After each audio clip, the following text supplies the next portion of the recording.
So Kyo's below you. Not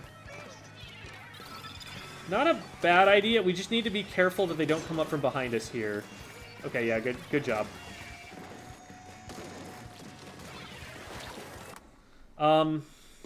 This is another situation where I think we're playing a little bit scared.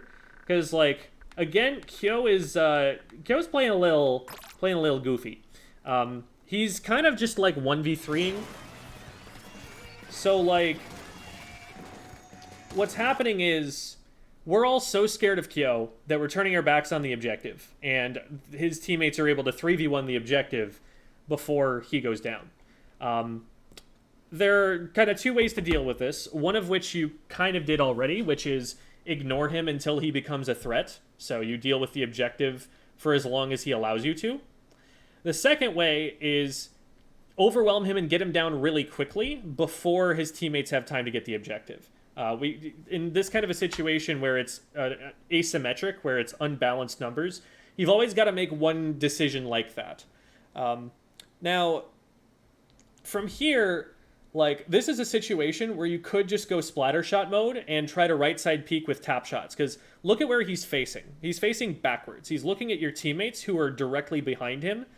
If you just hit like 2 tap shots right now, that's the easiest pick ever. Like, he's going to turn immediately to you, he's going to hit 1 direct, and then Nelly's going to be able to get on his back and get rid of him.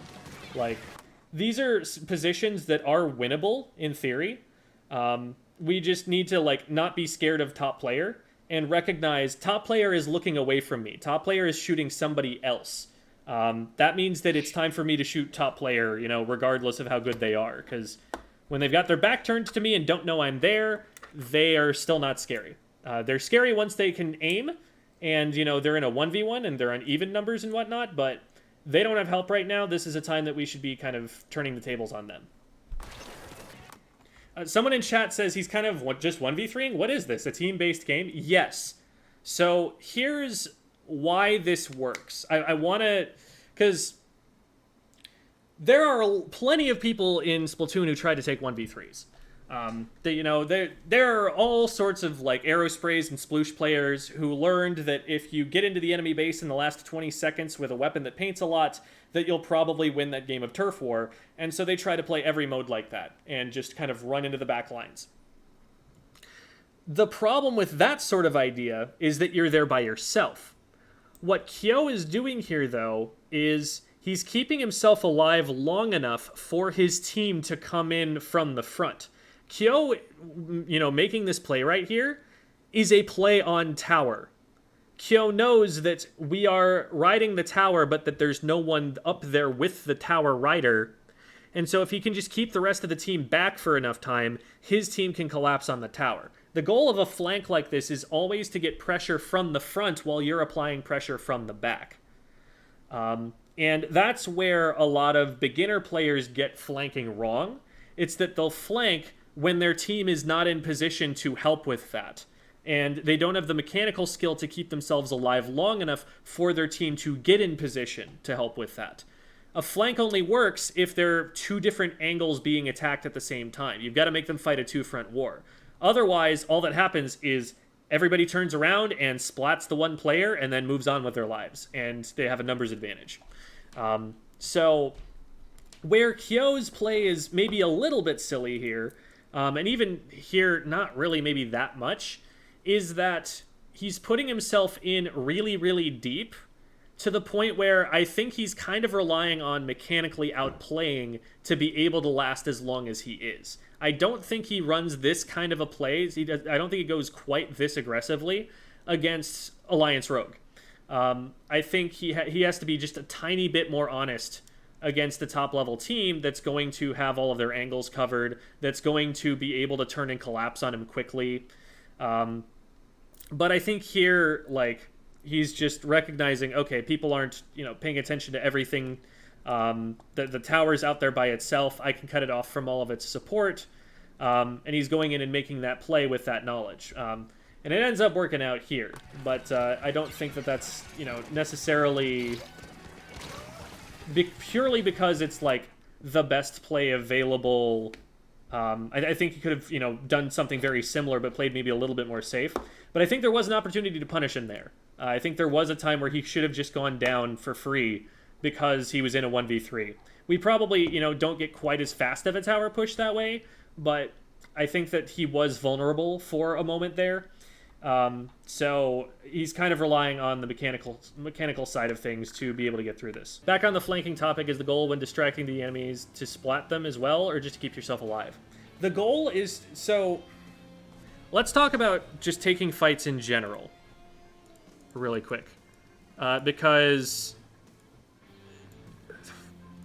the goal is to get them splatted, but you may or may not be the person who does the splatting, and you are not the person who has control over which of those your role is. So let's say that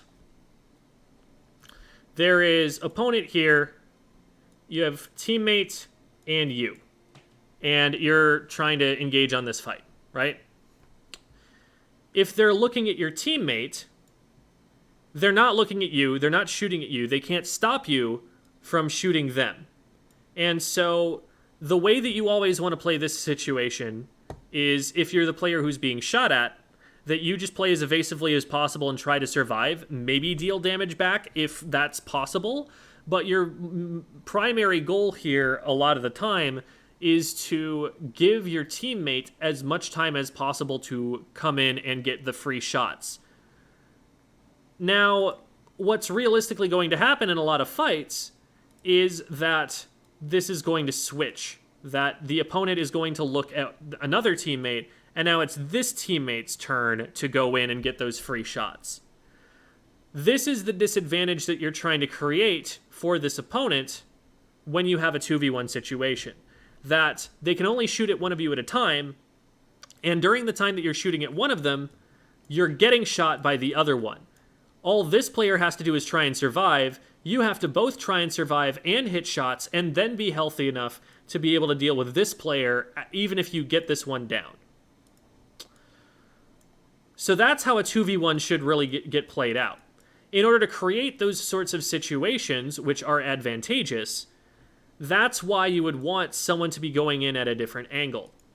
Because if, they're just kind of mindlessly painting zone here, and you've snuck somebody in, around the back, or, and it's probably more common, they're going to come over bunker, like this.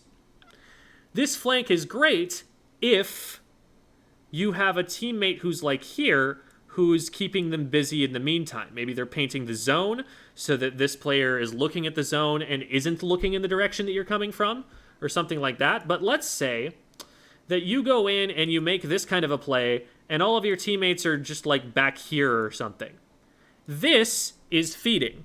There is no shot that this player gets over here in time to be able to save you in this engagement. You're just charging in to an area that's unlikely to be painted your color against a player who almost certainly has some help somewhere else on the map here that's going to be coming to help them very soon.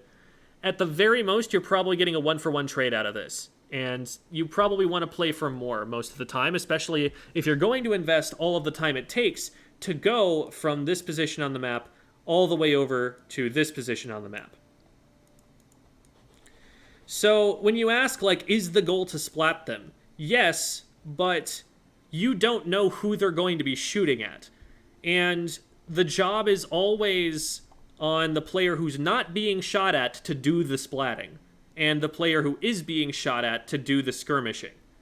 So this is what we talk about when we talk about the skirmisher-slayer pair. The skirmisher is the player whose job it is to keep the enemy's attention. The slayer is the job of actually going in unseen and splatting the opponent. But the problem with thinking about weapons in terms of this is a skirmisher and this is a slayer is that the opponent really gets to choose which player they're aiming at any point in time. And whoever they're aiming at, I don't care what weapon you're using, you're skirmishing now. And if they're not aiming at you, I don't care what weapon you're using, you're a slayer now for that moment in time. Those roles are priorities. They are not really weapons. So there are some weapons that slay better than others, and in a neutral game situation, you want to set yourself up so that you're unseen, so that you're more likely to be in situations where you can slay. And if you're a skirmisher, then you want to put yourself in annoying places where you can get in the opponent's way and draw their aggro so that you can skirmish. But again, when you end up in that position where you've got one player here, it is the enemy player who is determining what role it is you need to play in that moment. If you're being shot at, just chill, draw aggro, stall for time, maybe put some shots back if you have the opportunity to, but it's your teammate's job to get that pick. And if your teammate is being shot at, then you are letting your teammate die in a 1v1 if you don't go in and engage that player and commit to trying to splat them. So that's the idea with flanking. Flanking is just there to create this situation where they have to look two different directions, because if the opponent is right here and we've got opponent here and opponent here, it's still not a great situation for them to be in. But if they can just put a bomb on this spot and move both of them, then that's a problem for these two players. Whereas if you've got people coming from two different directions at this guy, now they're in a lot more trouble because they have to look further away to be able to take this engagement. Positioning also matters here. So for example, if you're in this kind of a position, this player right here is very close to the corner. Their line of sight on you is about to get cut off. It's only about right here. If you just back up this way, now you've completely removed this guy from the fight until they go all the way around the corner. So that might buy you a little bit of time if you've got the range to hit this guy to be in a 1v1 and then be able to win this 1v1 and then either disengage from the other player or take the fight if you're still healthy enough. And this is the kind of thing that Kyo is doing really well when he stays alive in that engagement we looked at before. He's doing a good job of making it so that even though there are three people trying to engage on him, only one of them can actually be shooting at him at a time. And since he's better at shooting, he's going to win that 1v1. And he's going to be able to just make it so that he takes them out one after the other.